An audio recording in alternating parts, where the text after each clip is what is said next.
Баршаңызға қайырлы күн. Бүгінгі күндеріңіз сәттілікке толы болсын. Қалдарыңыз қалай? Осындай жаз мезгілінде, ыстық мезгілде қан қысымдарыңыз орнында ма? Қалай жүрсіздер? Бүгін сіздердің видеоблогта кереметтей сіздердің қан қысымдарыңызды нормада ұстайтын және де осындай ыстық мезгілде шөлді басатын кереметтей сусын дайындайтын боламыз.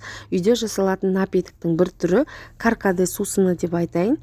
Осыны өзіңіздің отбасыңыз үшін жасап көріңіздер. Осы рецептпен жасасаңыздар керемет шығады.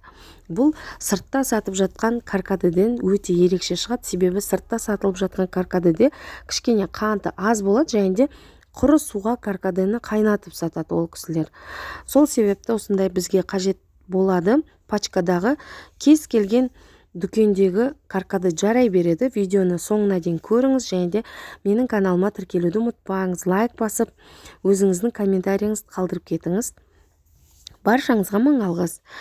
Пачкадағы каркадені аламыз және де бізге қажеті 4 бас алма. 4 бас алманы жақсылап тазартып жуып аламыз да ұсақ бөліктерге бөліп тураймыз. Осылай үйде апельсин болса 1 бас 2 бас апельсин салсаңыздар турап өте керемет. Бұдан да қатты ерекше дәм шығады. Менің жағдайымда апельсин жоқ, сол себепті кішкене лимонның бөлігін турап салатын болам.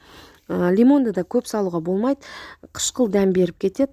Лимонны кислота мүлдем салмаған дұрыс болады. Мына көріп тұрғандарыңыз құрғақ ыдысқа каркадені салып көрсетіп жатырмын. Бұл гүлдің жапырағы деп айтсам бекен, гүлдің несі ғой, гүлдің гүлінен жасалатын кереметтей осындай шырын жасайтын кереметтей өнім ғой. Былайша айтқанда шай деп айтуға да болады. Бір шетінен салқындатып ішсеңіздер керемет. Міне үлкен кастрюляға 10 литрдай су жинадым және де сол судың ішіне жаңағы ұсақтап туралған алманы, лимонды барлығын салатын боламыз. Каркадені де қосымша салдым. Бұл жерде бұл каркаде аз болды және де бұл пачка өте қызару қиындау болады екен. Мен өзімнің үйдегі алдыңғыдан қалған басқа компанияның каркадесін қосымша салдым. Үстіне мынау көрсетіп тұрғаным Ява деген компанияның каркадесі өте керемет екен. Каркадесін көп салсаңыздар күшті шығады. Және де мынау көріп тұрғандарыңыздай мята қосымша салып жатырмын.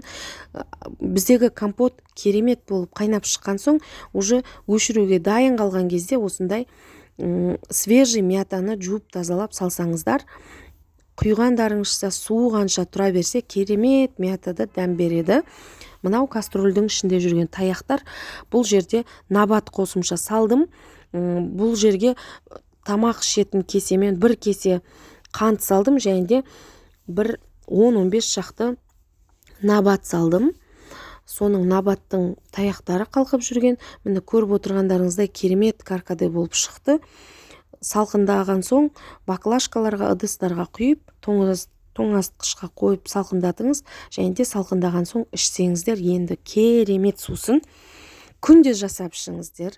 Мен күнде жасамау үшін үлкен көлемде жасап холодильникте сақтаймын. Жолдасым да, балаларым да жаз бойы осыны ішеміз. Каналға тіркеліп қойыңыздар, ас болсын. Баршаңызға мың алғыс.